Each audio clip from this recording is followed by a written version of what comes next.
Hello, my name is Liz from the BIT team, and I just want to give you a real quick overview of the Internet Activity Mapping app that you see on my screen. This is what you're going to be using to map the Internet activities that come in from the website to a solicitation code that exists in CRM. So what you see here on the screen is the dashboard that pops up when you first open the app. Each of the sections here are a summary, and they correspond to a page here. So this activities box is telling you that there's 173 activity strings that need to get mapped to a solicitation code, and you can see the details here. This ODS mapping table is the actual mapping table that exists in our ODS on-prem database, and it's what the nightly process uses to push all these mappings that you're going to be doing to marketing and to reporting. This is telling you that there's 1,934 that have already been mapped, 28 are pending, and what pending means is that they've been mapped but they actually haven't gone through the nightly process yet. And there's 15 errors that need to get looked at, and that can be seen over here. Requested solicitations are solicitations that have been created in this app. They may or may not be mapped to an activity, but they don't exist in CRM until they're actually bulk uploaded. And that's something that Lee Aker is going to be doing. So as you try to map an activity to a solicitation, if one doesn't exist, you can create one on the fly, and then they can all be batch uploaded in CRM. Right now there's 11 that exist, and 3 have been mapped to an activity, and a different 11 have already been uploaded and need to be synced. And you can see that over here on this page. This CRM solicitation is just a summary of the Internet activity solicitations that are already up in CRM. There's 1,029 of them, and a couple of them need to be addressed. Duplicates or string errors, some of them have been created but never mapped to an activity, and maybe they could be thinned out, deleted, or deactivated. And that can be seen over here. So the main purpose of this app, of course, is to map the activities to the solicitation codes, and so this box right here is kind of the meat and potatoes.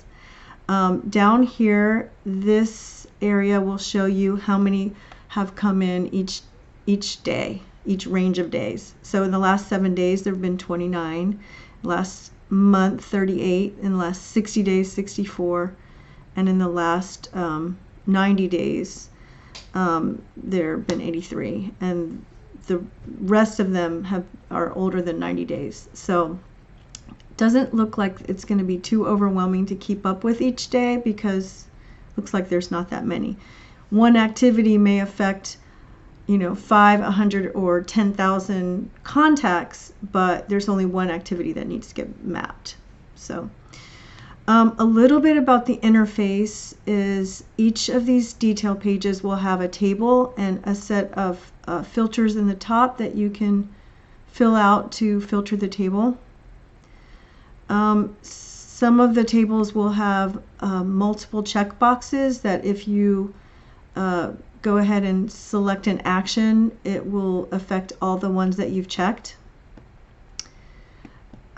This is one, for example, when you check the boxes, it gives you the option to delete the amount that you've checked, and when you go ahead and select delete, it gives you a chance to cancel.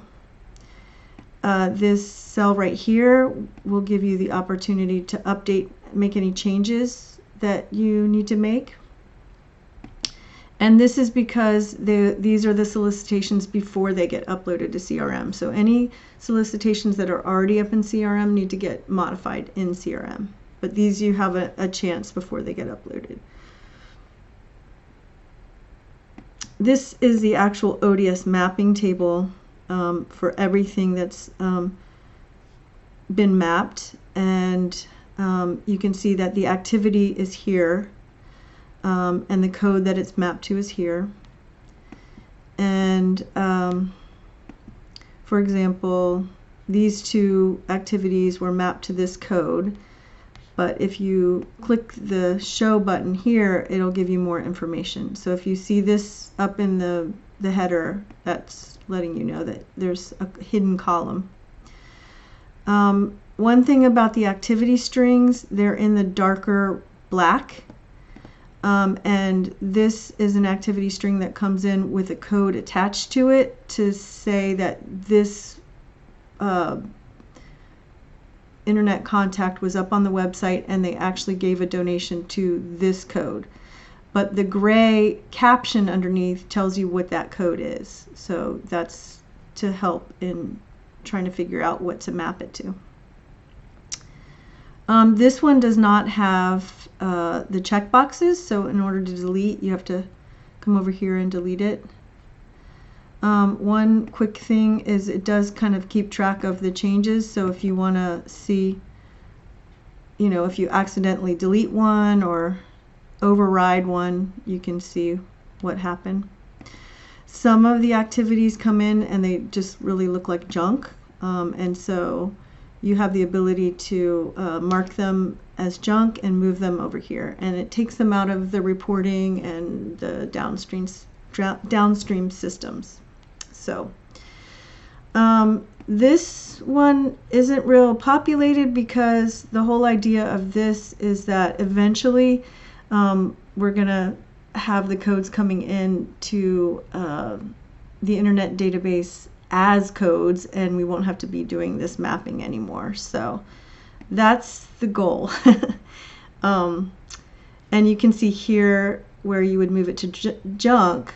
And just on that last note about coming in as already encoded, you can see that a few of them have come in already coded, but that's not the norm right now. So that's kind of on the roadmap to deal with later. So anyway, that is a brief overview, and just wanted to keep it real short. And on the next video, I will show you how to actually map the activity to the solicitation code. So see you there.